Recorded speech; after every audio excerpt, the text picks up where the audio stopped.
शांति कुंज का समग्र सूत्र संचालन।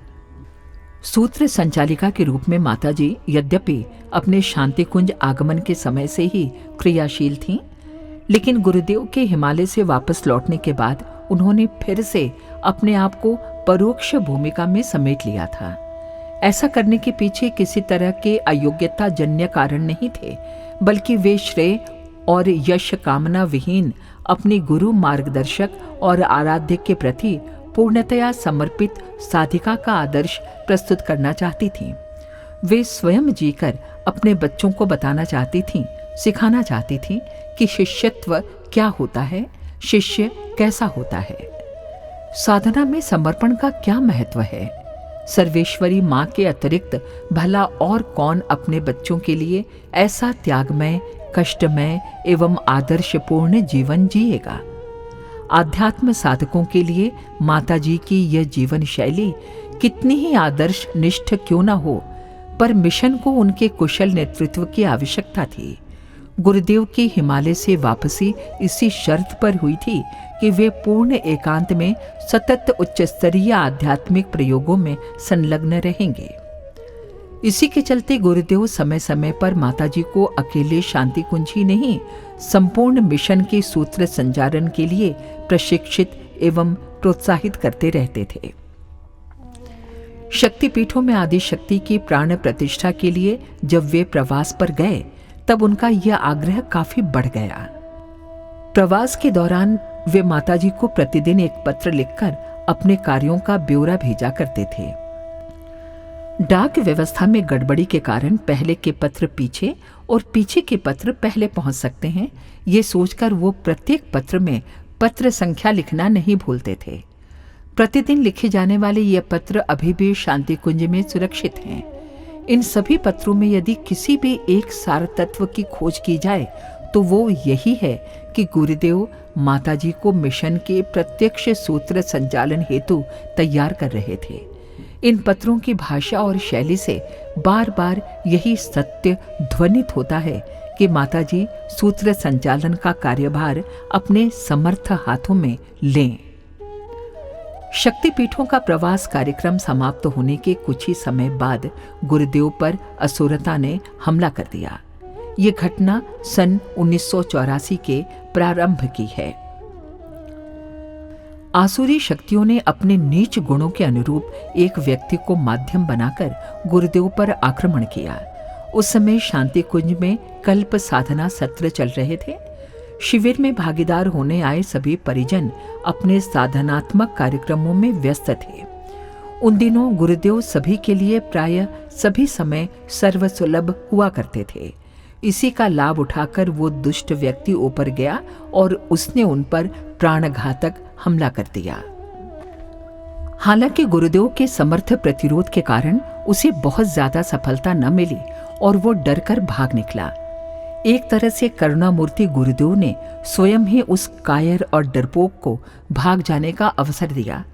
लेकिन इस घटना से एक बात तो साफ हो गई कि माध्यम कोई भी हो, किंतु आसुरी शक्तियों का इतना साहस तो बढ़ ही गया कि देव शक्तियों के केंद्र शांति कुंज में घुसकर देव शक्तियों के महानायक गुरुदेव पर हमला करने की हिम्मत जुटा सकती हैं। यह एक चुनौती थी जिसे गुरुदेव ने प्रसन्न भाव से स्वीकार किया और वे असुरता को समर्थ ढंग से उत्तर देने के लिए सूक्ष्मीकरण साधना में चले गए। परिपूर्ण एकांत में चलने वाली इस साधना का मकसद विश्व वसुधा पर छाते जा रहे आसुरी आतंक को निरस्त करना था। साथ ही तीसरे विश्व युद्ध की उन भयावह संभावनाओं को समाप्त करना था जिसकी भविष्यवाणी एक अरसे से दुनिया भर के सभी भविष्यवक्ता करते चले आ रहे थे।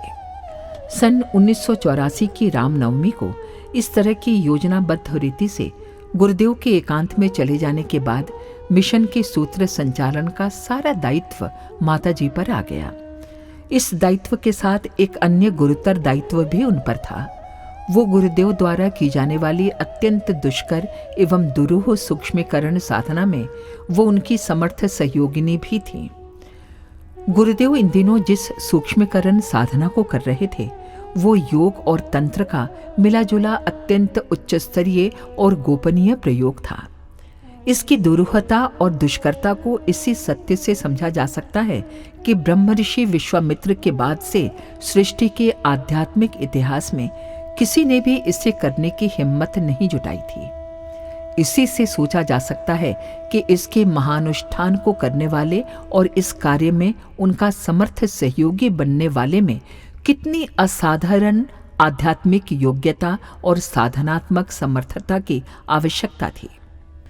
इस कार्य के लिए गुरुदेव की चौथी बार हिमालय यात्रा करनी पड़ी, लेकिन इस बार की यात्रा उन्होंने सूक्ष्म शरीर से की। इस दौरान माताजी ने अपनी समर्थ साधना शक्ति से गुरुदेव के स्थूल शरीर के आसुरी प्रकोपों से रक्षा की। इस हिमालय यात्रा में गुरुदेव को उनके द्वारा की जाने वाले अलौकिक साधना का विधि विधान बताया गया। विश्व हित में इसके अत्यंत प्रभावकारी परिणाम बताने के साथ साधना के लिए आवश्यक सावधानियां भी गिनाई गईं। यह भी कहा गया कि साधना काल में आसुरी शक्तियां तरह तरह के उपद्रव मचाने में, हर तरह के विघ्न पहुंचाने में कोई कसर नहीं उठा रखेंगी। इन विघ्नों और उपद्रवों के अलावा स्वयं की सूक्ष्म चेतना को 5 समर्थ स्वरूप प्रदान करने की इस प्रक्रिया में अस्तित्व में इतने तरह के शक्ति विस्फोट होंगे कि कभी भी स्थूल देह छूटने का खतरा बना रहेगा। ऐसी स्थिति में स्थूल देह की सुरक्षा एवं संरक्षण के लिए किसी समर्थ शक्ति का स्थूल रूप से दिव्य संरक्षण जरूरी है। यह कार्य केवल और केवल माताजी कर सकती हैं। शक्ति स्वरूपा माताजी परम समर्थ और सभी के लिए, यहाँ तक कि हम सब हिमालय वासी ऋषि गणों के लिए भी परम वंदनीय हैं। उन्हीं के संरक्षण में ये साधना सफल हो सकती है। मार्गदर्शक सत्ता एवं हिमालयवासी ऋषि सत्ताओं के सम्मिलित निर्देशन के अनुरूप परम पूज्य गुरुदेव ने अपनी सूक्ष्मीकरण साधना का कार्यक्रम बनाया। परम वंदनीय माताजी पर दोहरी जिम्मेदारी आ पड़ी। रात्रि में गुरुदेव की साधना में समर्थ सहयोग करते हुए पूरे दिन उन्हें मिशन के सभी कामकाज की देखभाल करनी थी, सभी तरह की व्यवस्था के लिए मार्गदर्शन देना था, छोटे बड़े सभी लोगों की प्रत्येक बात को ध्यान से सुनकर निर्णय देना था, क्षेत्र में कार्यरत कार्यकर्ताओं की समस्याओं के हल निकालने थे। इन सारे कामों के साथ कष्ट और पीड़ा में पड़े अपने उन बच्चों का भी ध्यान रखना था जो अपनी प्यारी माँ के अलावा और कुछ जानते ही नहीं। जब तब किसी भी छोटी मोटी आफत मुसीबत आने पर माँ माँ चिल्लाने लगते हैं। उन्हें उनकी भी देखभाल करनी थी जो गुरुदेव से भांति भांति की आशाएं लगाए रहे हैं। इन नादानों को तो ये पता भी नहीं था कि गुरुदेव इस समय गहन साधना में है। इस समय उनकी एकाग्रता में व्यवधान डालना किसी भी तरह से ठीक नहीं है। परम समर्थ और परम वंदनीय माताजी ने एक साथ ये सारी जिम्मेदारियां निभाई और बड़ी खूबसूरती से निभाई। सदा एकांत में रहने वाली माताजी को जब लोगों ने 1984 में पहली बार टोलियों की विदाई के समय प्रवचन मंच पर बोलते हुए सुना तो वे हतप्रभ रह गए। अविरल प्रवाहित हो रही वाणी एवं अद्भुत व भावपूर्ण शब्द संयोजन से अभिव्यक्त होती उनकी आध्यात्मिक शक्ति धारा ने सभी को विस्मय विमुग्ध तथा उल्लास से सराबोर कर दिया। सभी के मन परम वंदनीय माताजी की जय ध्वनि करते हुए नाच उठे। इसी समय एक दूसरी सच्चाई और भी उजागर हुई। क्षेत्र से आने वाले कार्यकर्ता जब माताजी से इस दौरान मिले तो अंतर्यामी मां ने खुलकर उन्हें अपनी योग शक्ति का परिचय दिया। पहले वे सदा अपने को गोपन रखती थीं। किसी के द्वारा कोई समस्या बताने पर वे प्रायः ये कहती थीं कि बेटा तुम गुरुदेव से मिल लो, उन्हें अपनी सारी बातें बता दो, मैं भी उनसे तुम्हारी बात कह दूंगी। लेकिन इस बार तो सभी को स्थिति एकदम बदली हुई लगी। मिलने वाले प्रत्येक व्यक्ति ने अनुभव किया कि उनकी अपनी मां ने सारा सूत्र संचालन अपने हाथों में ले लिया है।